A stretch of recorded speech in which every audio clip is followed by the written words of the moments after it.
I'd like to talk about reducing stress hormones and why it's important that we do that. But before we start talking about that, I'd like to introduce myself. I'm Ghazala at the Heart and Soul Cafe. If you've been here before, thank you so much for coming back. And if you're here for the first time, you're very, very welcome. So reducing stress hormones. Well, what are the stress hormones and what are they there for? Let's have a look at that first. We've got cortisol, which is probably the most sort of popular one, the one that you hear about the most. There's adrenaline, norepinephrine, which is a mouthful. And so the stress hormones come about when? Well, when someone feels that their body is needs to be geared up for something. Something's about to happen. Something is going on. Let's just imagine if the fire alarm starts going off, okay, in your building. Your fight or flight kicks in, which is where your body's stress hormones are secreted in order to get your heart rate going, in order for you to get your muscles pumping, and because you need to be in a state of sort of emergency, if you like. So you might need to leave the building, you might need to run from the building, you might need to help somebody out of the building. So you're in a situation where you're in fight or flight.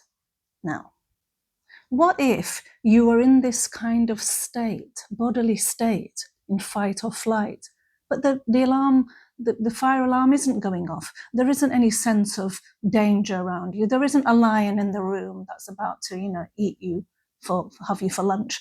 So, so then what's going on? Well, this is something that we are seeing more and more of. And it's when someone is feeling anxious, on edge, they might be, going into possibly most close to going into a panic attack. But there isn't really any sense of, there isn't actually any danger around them. But their fear is in the head. It's psychological, emotional, okay, fear. So if somebody is in this state for long periods of time, it's actually not a good thing, because it's going to have a detrimental effect on us physically. Okay, so it's important to reduce those stress hormones.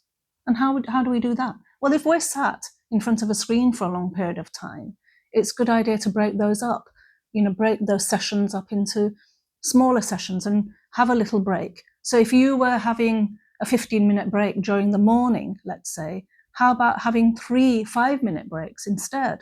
A period where you have a little walk around, where you get rid of some of those stress hormones, and then you may feel a little bit better. Stress hormones have an on switch, they don't really have an off switch. You are constantly open to receiving stress more or less all day long. Okay, whatever levels of stress that is. So that it has an on switch, it doesn't really have an off switch, which means you have to find ways of releasing that stress. Okay. And other ways of releasing stress is laughing, okay, smiling, humor.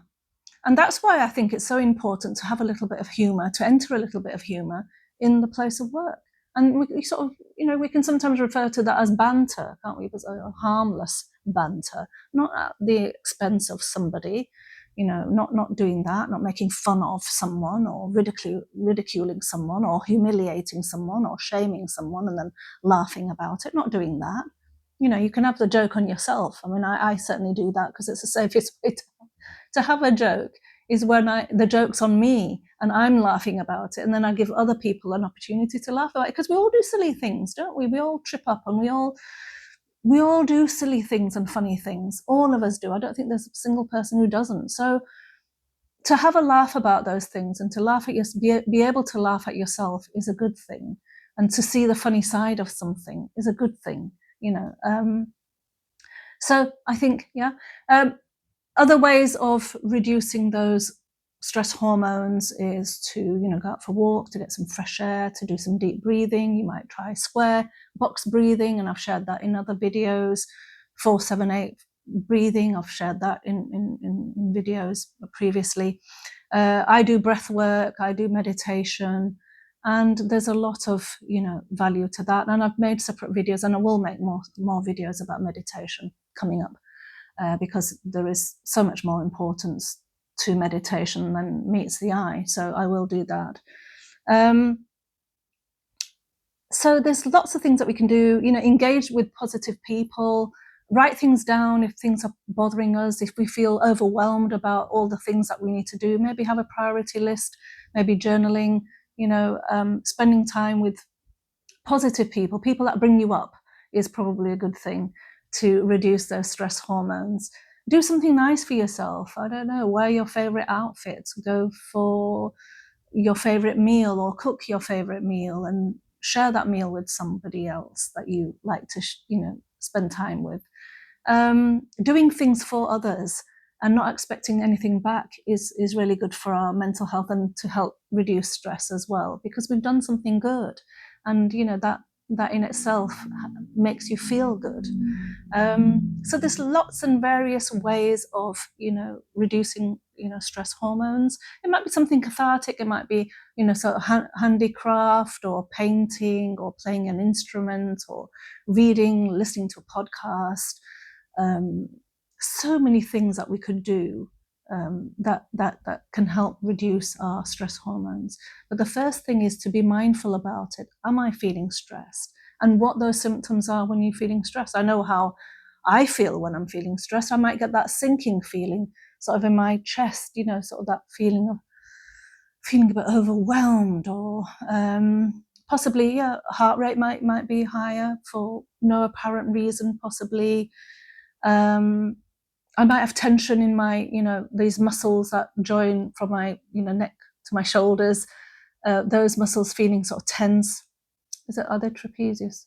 Trapezius might be further down. Anyway, my biology was years ago when I studied it.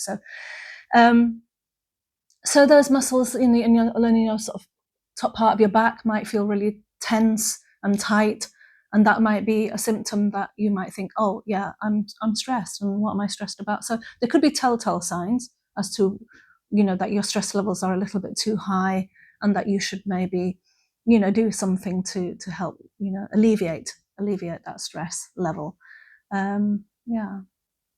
Okay. So the importance of this video was to just raise awareness about the importance of reducing stress, and not keeping hold of that.